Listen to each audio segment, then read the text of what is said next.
Assalamu alaikum. Aziz muhtaram Sharq Turkistonlik qarindoshlarım.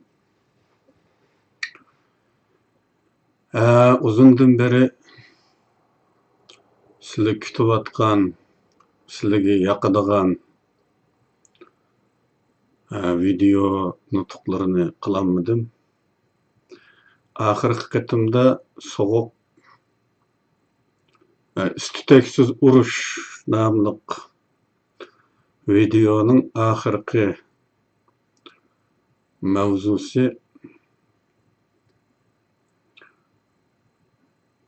psixologik hareketler nuqtasi to'xtagan operatsiyalar nuqtasida. Baxtimki bu mavzuga qiziqmadinglar yoki menga qiziqqandek tuyulmadi. Shu sababdan bu istiteksiz urush mavzusida davom qilayotgan sizlar leksiya deb atagan, mening unda deyishdan xijolatlanayotgan bu mavzuni to'xtatib sizlarga yoqadigan bir narsani so'zlashga tirishmoqchi. Bilmayman buni qanchalik yoqtirsizlar, inkosinglar qarayman. Bugungi mavzu, bugungi va kelgusidagi bir necha qatimliq mavzu Xitoyning Yevroasiyo strategiyasi. Bugünkisi shu mavzuning birinchi qismi. Aslida bu tayyorlashga tegishli natijiq kitoblar va boshqa ishlarim bor edi, ammo men yanala sizlar bilan pat-pat muloqot bo'lib turishning texim ahamiyatli bo'ladiganligini his qilyapman. Sizlarni tashlab etsam, sizlar meni tashlab etgansizlarga qaraganda shu tufaylidan pat-pat ko'rishib tursak, har ikki kitobga foydasi bor deb o'yladim. Shunga sizlarga yiqib qoladigu degan taxmin bilan Xitoyning Yevroasiyo strategiyasi mavzusini tayyorladim. Agar o'qishni yaxshi ko'radigan qarindoshlar bo'lsa, tepib o'qisanglar bo'ladi. Bu kitobni asos qildim, ammo xulosalarda sansipirlar va mavjud faktlarda buni asos qildim, ammo xulosalarda anchibek bu kitobga ishonmay qolgan taraflarim bo'lganligi uchun xulosalar ko'pincha menga oid bo'ladi. Chunki her davlatdagi odamlar Xitoyga o'xshamagan ko'z qarashda bo'lganidek, biz Uyg'urlar Xitoylar bilan aralashib yashab baqqan, uning zulmlarini, uning hiylagarligini, uning nomussizligini bevosita ko'rgan bo'lg'achqa, bizning Xitoyning ishlari haqida chiqaradigan xulosamiz tabiiy holda boshqalarnikiga o'xshamaydi. Buni tushunasizlar. Shu tufaylidan men sansipirlar va bo'lib o'tgan faktlar nuqtasidan bu kitobga asoslangan bo'lsammi, chiqariladigan xulosalarda asoslanmayman yani. Shunga buningdan xabaringlar bo'lib qolsin. Xo'sh, mavzu shu. Sovuq munosabatlar urushi oxirlashgandan keyin, to'g'risi Sovet lageri yemirilgandan keyin kuch nuqtalari orasida paydo bo'lgan vakuumni to'ldirishga bel bog'lagan Xitoylar Yevrosiyoni o'zining liderligidagi bir rayon deb qaramadi. Balki dunyoviy kuch bo'lib, super kuch, darajadan tashqari kuch bo'lib, yetilish yo'lida o'zi ehtiyojli bo'ladigan energiya ve yer asti, yer üstü bayırlıklarını temin etadigan bir yer süptüdü qaradı. Evrasiya rayonuna. 2000-ci yıllara kelgende Xitaylar Evrasiyada ta'sir dairesi yarataligidek kuch saviyasiga erishdi. 2000-ci yıllardan başlap. 11 sentyabrdan keyin Evrasiyada ve dünyada ciddi krediti düşken Amerika boş tutuşqa mecbur bolgan fiziki ve manevi boşluklarını tolduruşqa derhal özlerini attı. Xitaylar. Dikkat qilinglar. Evrasiyada özünün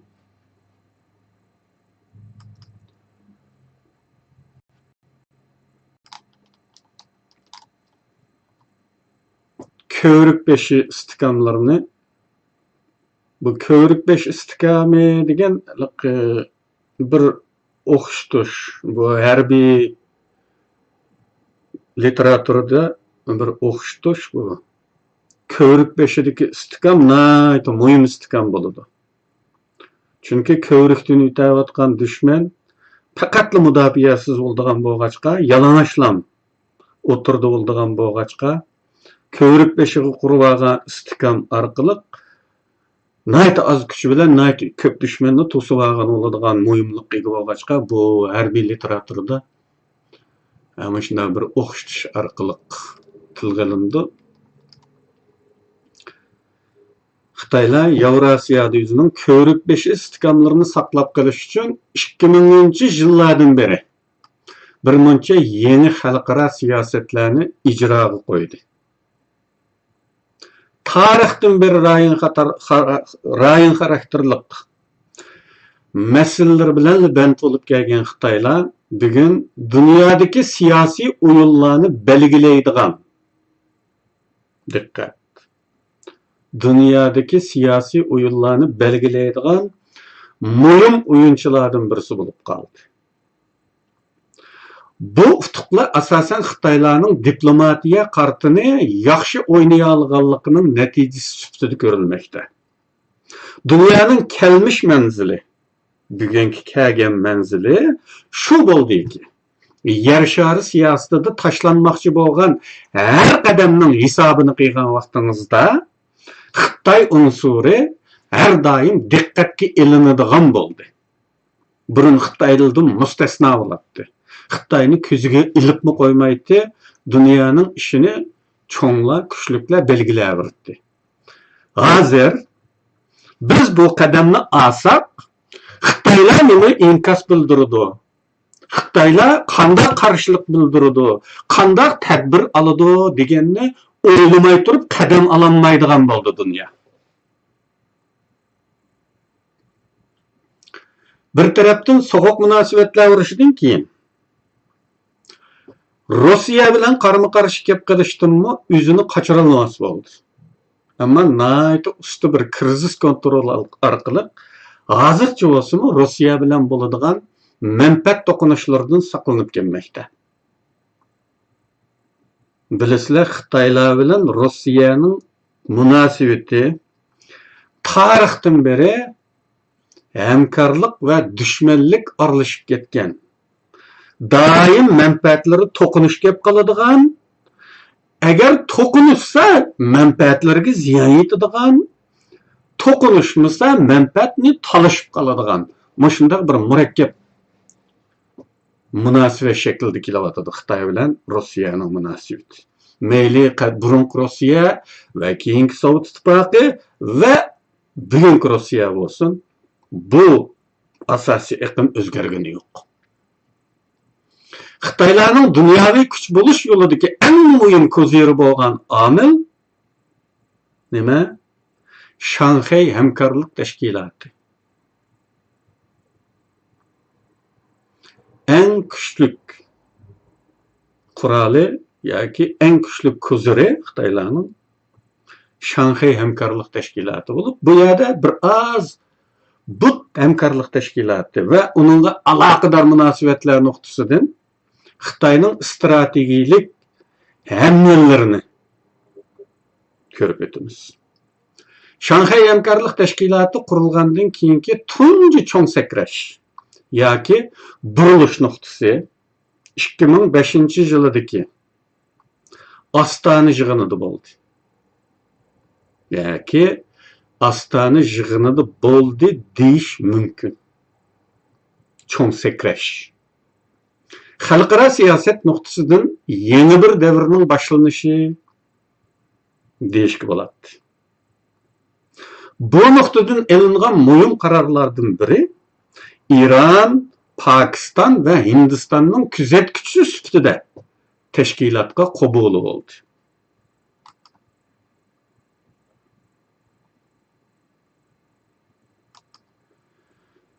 Ko'rib turayotganingizda aqimdagi bu xaritadagi ko'k nuqta dunyoning yarmi desa bo'ladigan ko'kga Shanxay hamkorlik tashkiloti a'zo davlatlar. Seriq rangda ko'ringanlar Shanxay hamkorlik tashkilotiga a'zo bo'lishni orzu qilayotgan,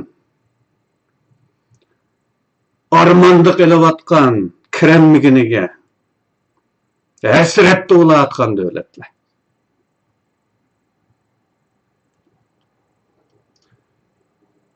Endi bu yeşil nuqta, o'tirdagi yeşil nuqta Mongoliya. Bilasizlar, Mongoliya dastlabki qurilgan Shanxay hamkorlik tashkilotiga a'zo emas vaqtidagi holati. Bu dengizdagi bir orolga o'xshab qolgan. Qarindoshlar.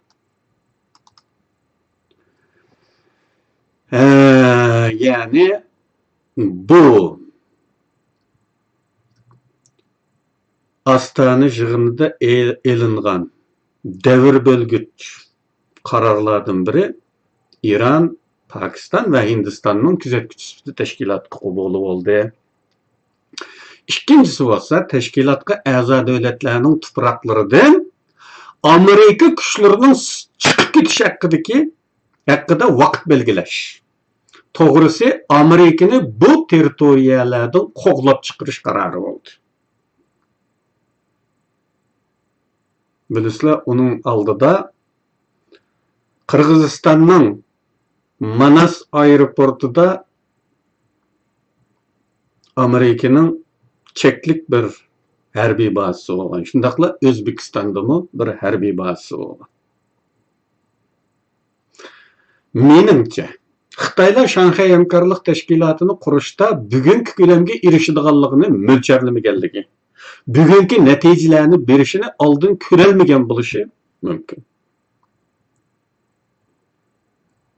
Aslida bu tashkilot Sharq Turkiston mustaqillik kuchlarining bazasi bo'lib qolish ehtimoli bo'lgan chegardoshlarni bu chambarga kirgizib olib, Sharq Turkistonchilarni qo'llamaslikka majburlashdilar. İbaret bir maqsadni o'ylagan bo'lishi cho'qim deb qarayman. Bu mening qarashim. Tashkilotning qurilishidagi parametrlar shulardan iborat emasmidi? Esinglarda bo'lsa kerak. Shanxay hamkorlik tashkilotining qurilishidagi asosiy g'oyasi 3. Bölgünçülük, aşqulluq, əsliyetçilik. Bu üçü bilan o'rtaq kurash qilish. Bölgünçülük. Bu dastlabda qurilgan Shanxay hamkorlik tashkilotiga a'zo qurg'uvchi davlatlarning hech birida bölgünçülük yo'q. Xitoylar Sharq Turkistonchilarga qaratayotdi bu bölgünçülükni. Aşqulluq deganmi, yanada Sharq Turkistondagi diniy tabiqimizga qaratilyotdi. Va bu qisman holda Tacikistan ve Özbekistan'da körülgen bazı hadislerini öz içine alışı mümkün. Şundakla əsliyetçilik. Bu əsliyetçilik fundamentalizm dep mi ataldı hazırgagiçe Türkçe'de kökten dinçilik. Yani dinin asli jiltizideki halatını icra kılımızdagiçiler degan gap. Yani bu İslam din noktasının hatası yok bir gap. Asliyetçilik. Yani Şanghay Hamkarlık Teşkilatı'nın asası kuruluşu gayesi bölgünçülük, aşkınlık, asliyetçilik bilen ortak köreş kılışıdır. Bugünkü netice Xitaylar düşüdüm görenmeydiğen amet oldu. Kurulganda biz bilen çigirdaş bolgan devletlerden faqatla Mongoliya teşkilatga dahil emesidir. Xaritga qaraydigan bolsak, nupuzu az, iqtisadi qalaq Mongoliyaning hali bekmi qo'rqinchli tuyuladi. Qaranglar. Bir kök dengizning ichidagi orolga o'xshab qolgan Mongoliyaning ahvoli. Buni oddiy ko'z bilan qarabmi, bu bir qorshov. Halqining ichida, qorshov halqisining ichida qolgan deyishga bo'ladi. Bu hal Mongoliyaning tashkilotga iltimos qilishdan boshqa yo'li yo'qligini aniq ko'rsatib turibdi. O holatda u tashkilotning sirtida qololmaydi a holatda. O'ylab boqinglar. Gerçi xalamasimi? 2004-yilda Mongoliyaning kuzatuvchi a'zo bo'lib tashkilotga kirishi Mongollar nuqtasidan go'yo qo'rshovda qolgan orol bo'lishdan qutulib, ittifoqdosh topgandek tasalli baxsh ma'nosi bo'lsa-mu, tashqi Mongol nuqtasidan. İchki Mongoldagi ona vatan bilan qo'shilib ketishni arzu qiladigan Mongollar nuqtasidan tamamen ümidsizlik vasilasi bo'lib qoldi. Bu nuqtada eng cho'ng foydani Xitoylar olgan bo'ldi. Chunki Xitoylar ichki Mongol xalqini quturtdi, tashqi Mongoliya bilan qo'shilib ketishga quturtish ehtimolligidan ensirab turadigan, buning oldini olish uchun nurg'un iqtisodiy kuch va odam kuch sarf qiladigan bo'lg'achqa, endi bu hol Xitoylar nuqtasidan qaralsa texmi zo'r hasilatli bo'lib chiqqanligini ko'ra olamiz. Shunaqa emasmi? Endi buni ko'kka qatilib ketdi. İchki Mongoldagi Mongollar o'zlarining ozodligidan tamoman umidini uzdi. Xitoylarmi xotirjam bo'ldi. Chunki tashqi qudratqulluq to'xtadi degan gap. Bunga a'zo bo'lib turib, u qudratqulluqni qiyg'ila olmaydi.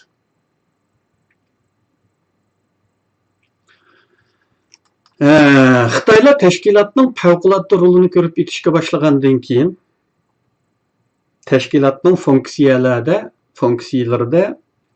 kuzatuvchi a'zolik salohiyatini paydo qilib, ham ba'zi davlatlarni o'ziga bog'lash, ham bu o'tkinchi a'zolik davrida ularga qaror mexanizmida rol bermaslik orqali qo'sh foydaga erishdi. Tashkilot g'alaba sari ilgarilamoqda edi. Bo'libmi? Hindistonning hamkorlik tashkilotiga qo'shilishi Xitoyning yana bir buyuk diplomatiya g'alabasi hisoblanadi. Nima uchun? Nima uchun Hindistonning qo'shilishi Xitoylarning buyuk diplomatiya g'alabasi deymiz?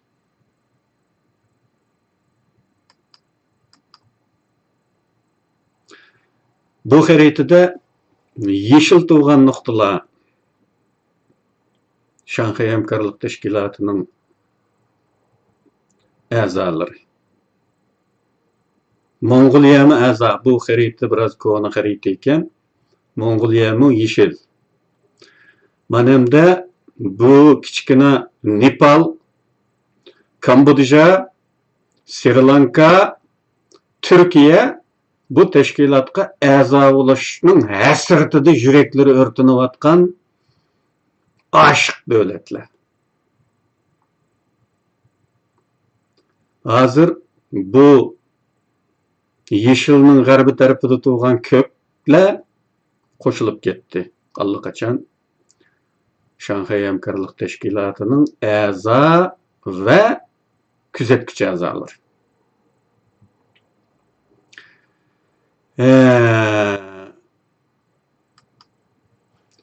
Endi mavzuga qaytsak,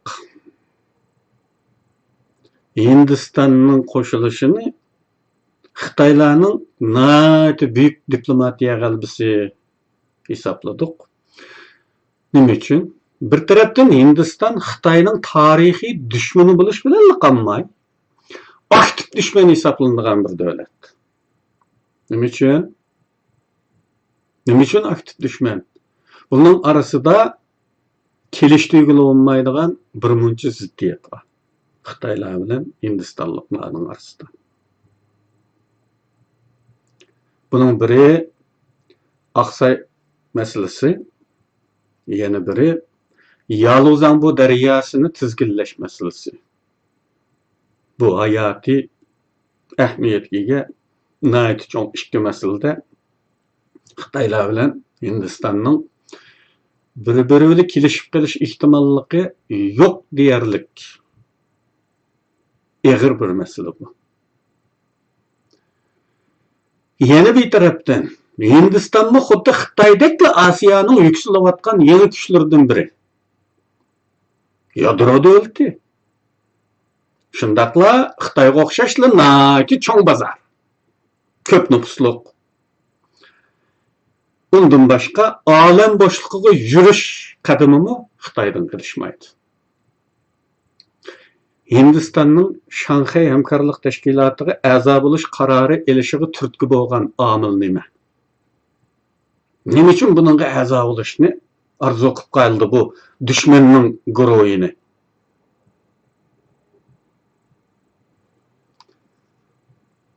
Buningga turtki bo'lgan omil Hindiston kun sari eshivatgan energiya ehtiyoji uchun O'rta Osiyoga kirishga majbur.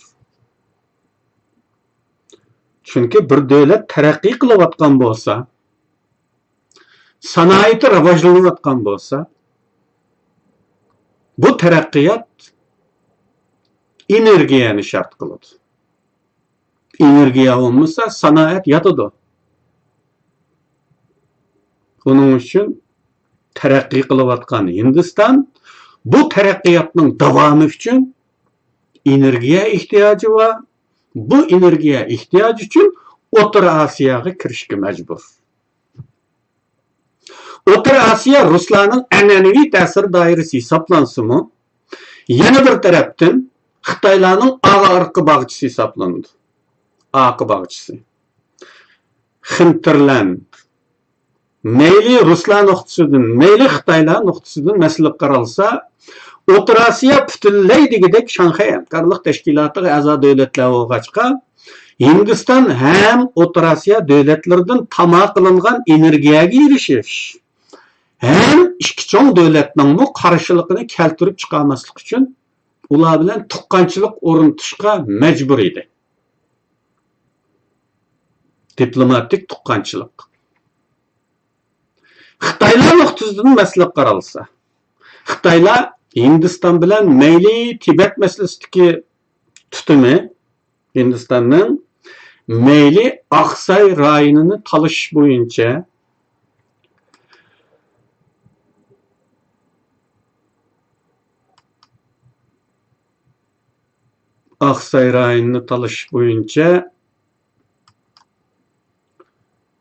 ko'ryapsizlar, bu qizil doiraga qo'ygan ya Aqsay. Xitoy bilan Hindiston arasida talashilayotgan, hozirgacha kelisholmayotgan rayon Aqsay rayoni.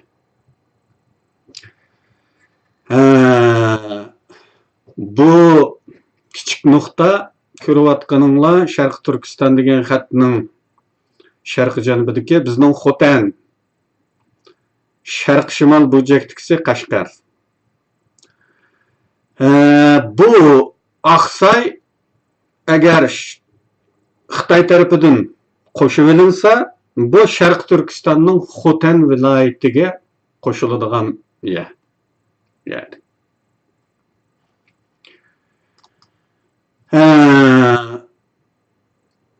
Bu ziddiyat Hindiston bilan Xitoylar orasidagi bu ziddiyat Tibet tufayli ve Aksay rayonini talash tufaylidan kelib chiqqan 50-ci yillardan boshlangan bir ziddiyat. Bu Yalozan bu daryosini tizginlash masalasi keyingi zamonda o'tirg'i chiqyotdi. Bu düşmanlik 50-ci yillarda boshlangan bu düşmanlik 1962-yili issiq to'qinish kelib bordi. Hindiston bilan Xitoyning orasida urush partildi 62-yili. Bu urushga sobiq Sharq Turkiston Milliy armiyasining qoldiqlaridan bo'lgan 3 polk qolgan. 3 polk. Gerçi Xalq Azatlık armiyasının formasını kiygilik olsa-mu, sap milliy polkdan 3 polk qolgan. Bu polklardan birisi Qashqar edi. Qashqar Xangdi atliq polki deb ataladi.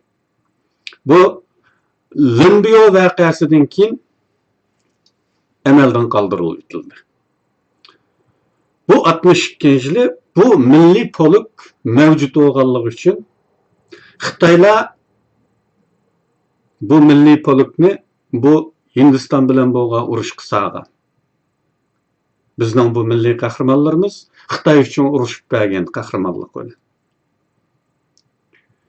Bu mezgil Xitoy Sovet munosabatlari buzilgan davriga to'g'ri kelgachga 62-yili Xitoy Sovet munosabatlarining dal buzilgan, yenidan buzilgan davri.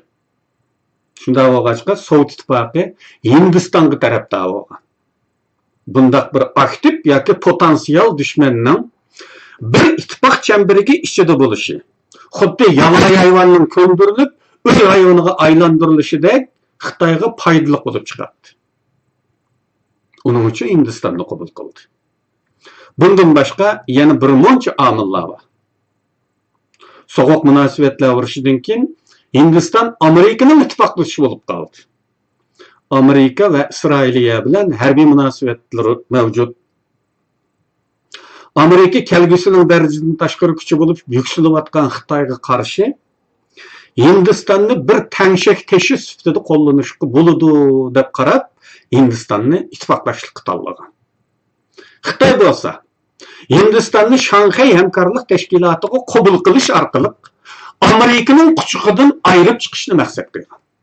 Shunday qilib, zo'rayotgan yangi kuch Shanxay hamkorlik tashkiloti vositasi bilan Xitoyning kontrolligi ostida Rossiya yoki Amerika bilan bo'ladigan yiqilishish ehtimolligining oldini olgan bo'ladi. Xitoyning soqqan bu chotlari hozirgi kelgicha joyiga tushdi. Shanxay hamkorlik tashkiloti ichidagi tangpungliq masalalari xili murakkab ekanligini ko'rish mumkin. Hindistonning Amerika bilan bo'lgan hamkorlik munosabatlari hala aktiv. Hindiston hala Tibet sargardon hukumatini o'z tuproqlarida beqiyotdi. Hindiston a'zo bo'lishdan bir hafta ilgari Amerika mudofaa ministri Rumsfeld, aşı zamandaki mudofaa ministri 2005'deki Hindiston bilan bo'lgan strategik harbiy hamkorlik kelishimini imzolaydiganligini jakalagan edi. Bu balki uni bu Shanxay hamkorlik tashkilotiga a'zo bo'lishdan ikkilantirib qo'yishni maqsad qilgan bo'lishi mumkin. Yoki Xitoylarga bir signal bergan bo'lishi mumkin. Xitoylarning eng yaqin do'sti bo'lgan Pokistonning Shanxay hamkorlik tashkilotiga a'zo bo'lishi Xitoylar tarafidan orzu qilinsa-mu, buningga Rossiya va O'zbekiston uncha rozi emas edi. Nima uchun? Chunki Pokistonni radikal islomning bazasi deb qaraganligi uchun Pokistonni xohlamaydi. Xitoy bo'lsa Hindistonning qabuliga muqobil Pokistonning qabulini shart qo'shdi. Xitoylar Pokistonni harbiy jihatdan qo'llab va kuchlantirib, Rossiya va Hindiston omillarini cheklashni, tangpungliq saqlashni o'ylaydi. Pokiston tarafidan masala qaralsa, Pokiston 11-sentabrdan keyin maydonga kelgan dunyo jamoat fikrining ta'sirida yolg'izlashgan, yetim qolgan Pokiston uchun bunda cho'ng bir kuchga qo'shilib olish yoki ishonchli bir kunlik ostiga kirib olish tepilg'usiz omad deb qaraldi. Shu chog'da Pokiston bosh ministri Shavkat Aziz buni tarixiy fursat deb ta'riflagan edi. Aslida Pokistonning tashkilotga qatilishiga qarshi bo'lgan Rossiyaning keyin qabul qilishga majbur bo'lishidagi omil shu. Agar Pokiston chetga qilsa, bu uni Amerikaning quchog'iga ishtaganlik, Amerikaning quchog'iga tashlab berganlik bo'ladi. Bunisi texmi qabul qilg'isiz oqibat edi. Bu sababdan oxirgi hisobda Rossiya Pokistonning a'zoligini qabul qilgan.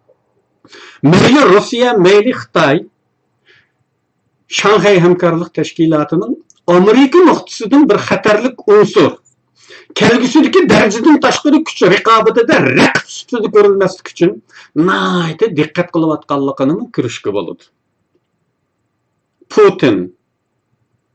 Vladimir Putin Shanxay hamkorlik tashkilotining Amerikaga qaratgan chaqiriqlarining besim emas, bir o'tinish ekanligini ta'kidlasa, Xitoylar Shanxay hamkorlik tashkilotining bir harbiy ittifoq emasligi, dunyo tinchlik uchun xizmat qiladigan, terrorni cheklash, ijtimoiy taraqqiyot va muqimlik uchun xizmat qiladigan bir tashkilot ekanligini ta'kidlab, dunyo jamoat fikrini bexutlashtirishga, Amerikaning cho'chib uyg'onib ketmaslik uchun tukuni yetishiga silashga urinib kelmoqda. Endi yana Pokiston Hindistonning a'zoligi masalasiga qaytib kelsak,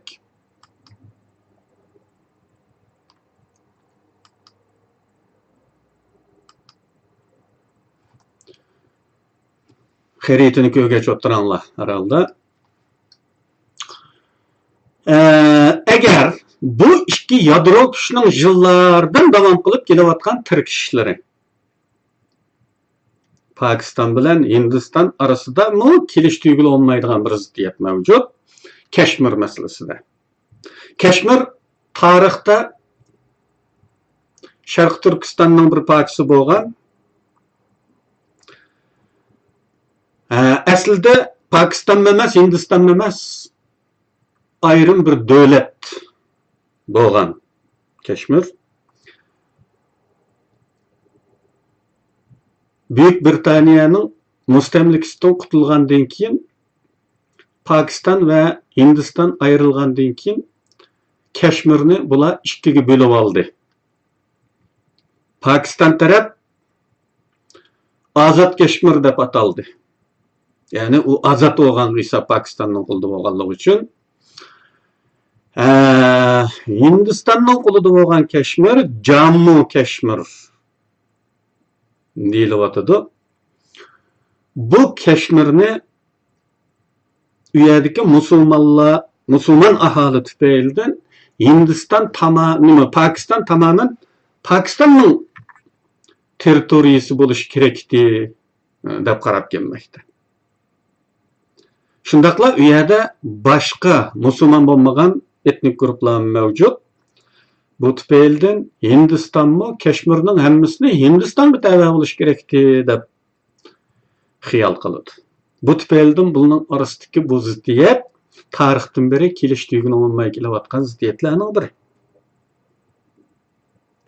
Endi bu ikki yadro kuchning yillardan davom qilib kelayotgan Kashmir masalasidagi tirkishlari Shanxay hamkorlik tashkiloti soyasida paskariga tushadigan bo'lsa, bu Shanxay hamkorlik tashkilotini Osiyodan emas, dunyo jamoatchiligi ichidami hurmatga sazovor qilishi cho'qim.